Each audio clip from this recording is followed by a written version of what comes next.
Welcome to another deep dive today. We'll be looking at Genesis 25, exploring the lives and legacies of Abraham's descendants, especially Isaac and his twin sons, Esau and Jacob, a story full of family drama and surprising choices. Yeah, and it's interesting, we often focus on Abraham's earlier life, but his later years and the decisions he made have a huge impact on the following generations, like when he gives all his possessions to Isaac, his son with Sarah, but sends away his other sons with gifts. Looking back, what do you think of that decision? It makes you wonder if he was trying to avoid conflict between them, Yeah? trying to secure Isaac's position and prevent any inheritance disputes. What do you think?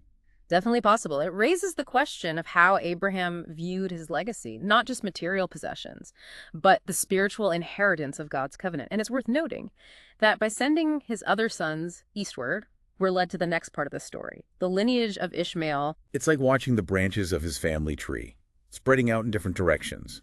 We learn that Ishmael, Abraham's son with Hagar, had 12 sons who became leaders of their own tribes over a huge territory, reminding us that even choices made in difficult situations can have far-reaching consequences. Definitely.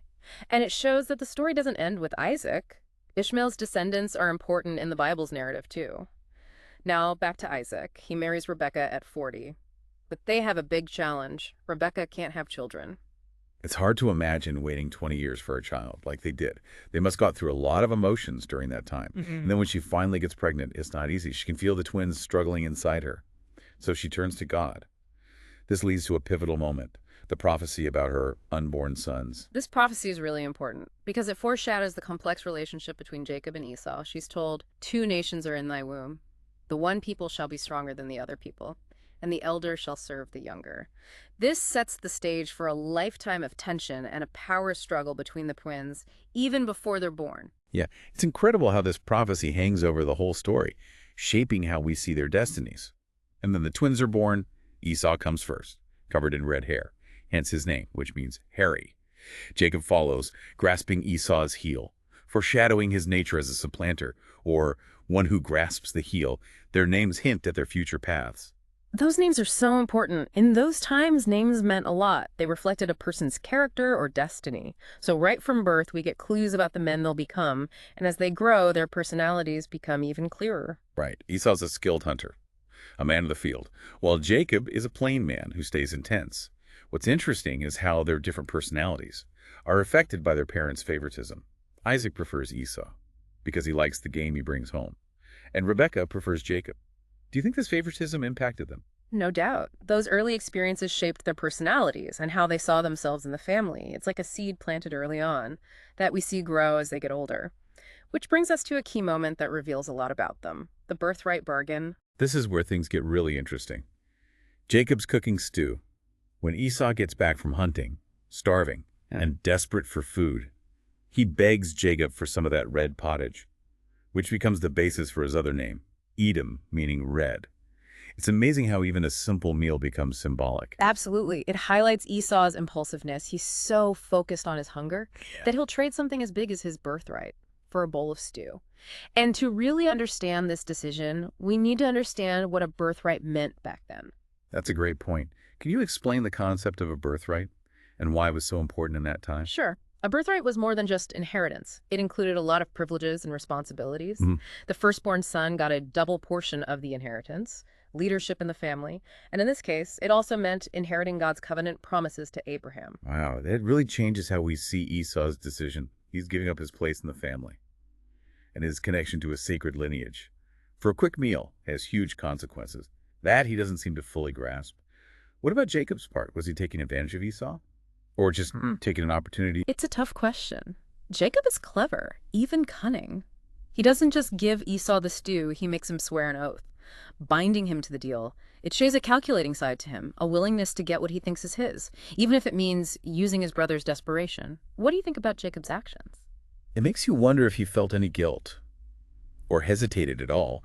He clearly understands what the birthright means, but he's still willing to exploit Esau to get it. And Esau, he just eats, drinks, and leaves with no regret. It's like he hates his birthright. What do we make of that? It's a big difference in their personalities. and how they value their inheritance. Mhm. Esau's actions make us question his thinking, and if he understood what he was giving up spiritually, it sets the scene for a complex relationship between them that will continue to unfold. But before we move on, I think it's worth thinking about the bigger picture here. I agree. We've gone from Abraham's choices to Ishmael's lineage, and now this crucial moment between Jacob and Esau. It's like watching a family drama unfold, with all its complexities and consequences. Exactly, and this birthright bargain is a turning point, leading to future conflicts and reconciliations. What do you think the listener should take away from this part? I think it shows how complex family dynamics can be, the importance of inheritance, and how our choices can have unintended consequences. It makes you ask, what does it mean to value your inheritance, both material and spiritual? And what happens if we underestimate its importance? Those are great points to think about. As we continue with the story, we'll see how the rivalry between Jacob and Esau gets worse, leading to deception, separation, and eventually a journey towards making things right. But that's for our next deep dive. Welcome back. It's amazing how the story of Jacob and Esau, even though it's so old, still feels relevant to us. Their struggles with identity, family, and inheritance feel very human even thousands of years later. Totally agree. It's like their story connects to something universal about us. As we dig deeper into Genesis 25, the story gets even more intense. We saw Esau dismiss his birthright. But that's not the end.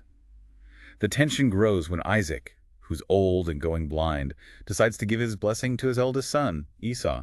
But this blessing wasn't just symbolic, right? Right. In those days, a father's blessing was really important. It basically transferred leadership and spiritual authority.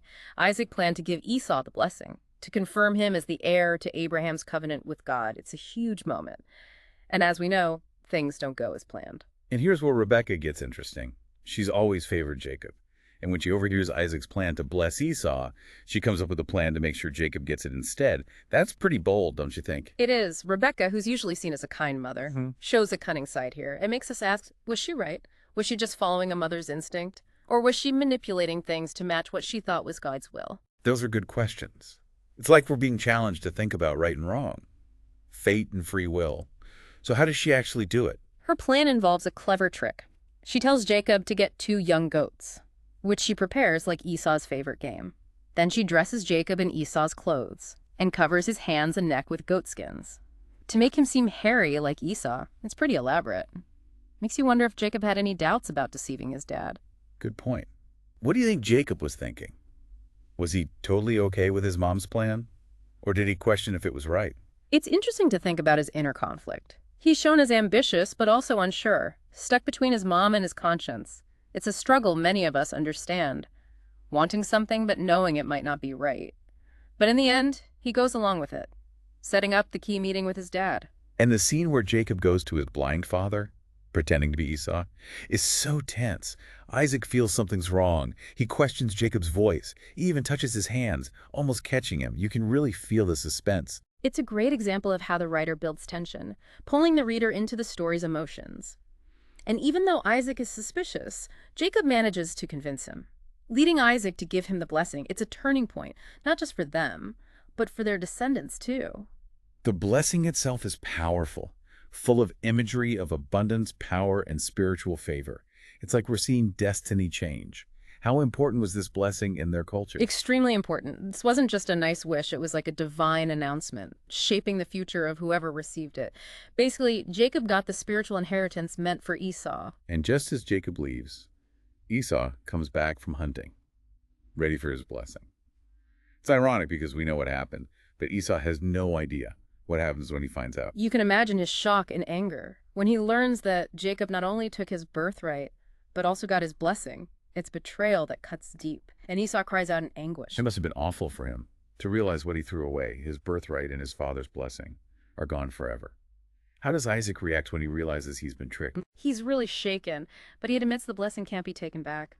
It's a sad moment for Isaac, full of regret, knowing he changed his sons' lives forever. It reminds us that even the best plans can go wrong. Isaac, trying to favor Esau, backfired, creating a rift in his family and setting off events that would affect generations. What happens right after this deception? Well, Esau is furious, and he vows to kill Jacob, This forces Jacob to run for his life, starting a journey that will test him and shape him into the patriarch we know. It's like this deception starts a chain reaction, sending shockwaves through the family and pushing the story forward. So we've gone from a deal over a bowl of stew to a web of lies, betrayal, and a broken family. It's a story that asks big questions about ambition, choices, and family. But it's not all about conflict, is it? There's also hope in this story. You're right. Even in all this turmoil, there's a glimmer of hope. Jacob's journey, though it starts out of necessity, becomes a time for him to change. He has to face his past, figure out who he is, and ultimately seek forgiveness. That's really important. It's not just about rivalry and lies. It's also about growth, redemption, and the power of family. It reminds us that even when we mess up, there's always a chance to change and make things right. But before we move on, let's acknowledge how emotional this part is. Agreed. We need to recognize the emotions in this story. We've seen a family torn apart by lies and rivalry, leaving everyone to deal with the consequences.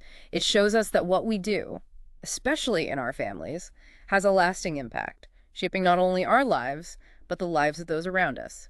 But as you said, this isn't the end. The journey goes on, and with it comes the possibility of healing. This feeling of anticipation, the chance for redemption, keeps us hooked. Wanting to know what happens next, it shows how powerful this ancient text is to capture our attention and connect with us across time. Before we move on, is there anything else you think the listener should remember from this part? Remember that this isn't just history. It's a story with a deeper meaning. As we think about what we've discussed, it's worth asking, what can we learn from these characters? How can their experiences help us understand family, ambition, and forgiveness? These are questions to think about as we keep exploring this amazing and complex story. Welcome back to our deep dive into Genesis 25. It's been a wild ride so far. Betrayals, blessings, you name it. We've seen how rivalry and deception tore Jacob and Esau apart. But now in this last part, it's all about reconciliation and the strength of family.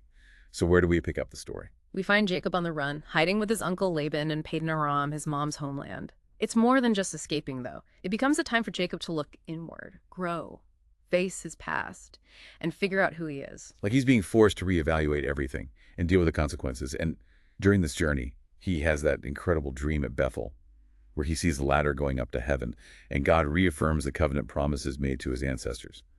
What does this dream mean in the bigger picture? It's a huge turning point for Jacob. God steps in, gives him reassurance and guidance, basically saying, even though you messed up, even though you ran away, I'm still with you. I'm keeping the promises I made to Abraham and Isaac. It's a powerful reminder that even when we make mistakes, God doesn't abandon us. There's always a chance to redeem ourselves and find new purpose. So Jacob gets to his uncles, maybe a changed man now, humbled by his experiences. And this is where we see a whole other layer to the story: love, marriage, family. Right. Jacob falls head over heels for Laban's younger daughter, Rachel, and agrees to work 7 years to marry her. It shows a new side to him, this deep feeling and commitment. He's willing to work hard for something he really wants. Yeah, it's like he's learned about patience and sticking with something, which is so different from how impulsive he was before. But even in this love story, there's a twist. On his wedding night, Laban tricks him, switching Rachel for her older sister Leah. What a cruel trick. It reminds us of how Jacob tricked his own father. Exactly. It shows how deceit can keep happening, even when you don't expect it. Jacob's stuck in a web of relationships now. He has to work another 7 years to finally marry Rachel, and during this time he has 12 sons, the future leaders of the 12 tribes of Israel. It's like what he did is coming back to him. But this time, he's the one being tricked. How do all these experiences change Jacob? Well, despite all the challenges and betrayals, Jacob comes out of this as a more mature and resilient person. He's not that impulsive young man anymore. He's become a good negotiator, a successful herdsman, and a father leading a growing family. It shows how adaptable and strong he is. He's learned from his mistakes and become a leader. But even with all this success, there's still something bothering him. Right. His past actions and being away from his family still weigh on him. Yeah, and after many years, Jacob decides to go back home. He wants to make things right, confront his past, and ask Esau for forgiveness. It's a risky move, full of uncertainty and danger. Knowing how angry Esau was and his threat to kill him, Jacob must have been terrified. How does he approach this reunion? He sends messengers ahead with lots of gifts for Esau, hoping to calm him down and make things peaceful. He even splits up his family and possessions just in case Esau attacks. It shows how scared he is and how much he wants to protect his family. Wow, he's putting aside his pride and trying to fix things, even though he doesn't know how Esau will react. It's a big moment of vulnerability. And then finally, They meet again. After all these years, what happens? It's powerful. Jacob, humbled and scared, bows down before Esau 7 times. But instead of anger, Esau forgives him. He runs to Jacob, hugs him, and cries. It's a huge release of years of built-up emotion. It's such a moving scene. It shows how powerful forgiveness can be. Esau letting go of the past opens the door for healing and a chance to be brothers again. It reminds us that even the worst conflicts can be overcome with empathy, humility, and grace. Yeah, it's a message that speaks to everyone. It tells us that even in the most messed up families, there's always hope for fixing things and finding love and connection again. So at the end of our deep dive into Genesis 25, we're left thinking about the complexity of family, the impact of our choices, and the power of forgiveness. We've seen it all. Ambition, deceit, love, loss, separation, reunion. It's a story that gets to the heart of what it means to be human. What are the key takeaways from this last part?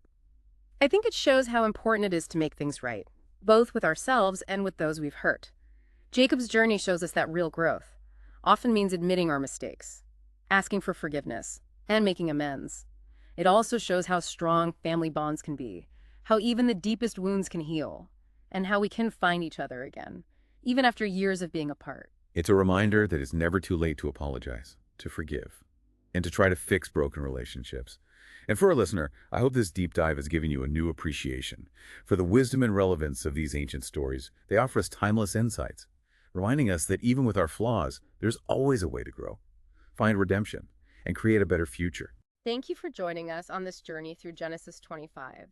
May the stories of Abraham, Isaac, Jacob, and Esau continue to inspire us to think about our own lives, our relationships, and our place in this grand story of humanity.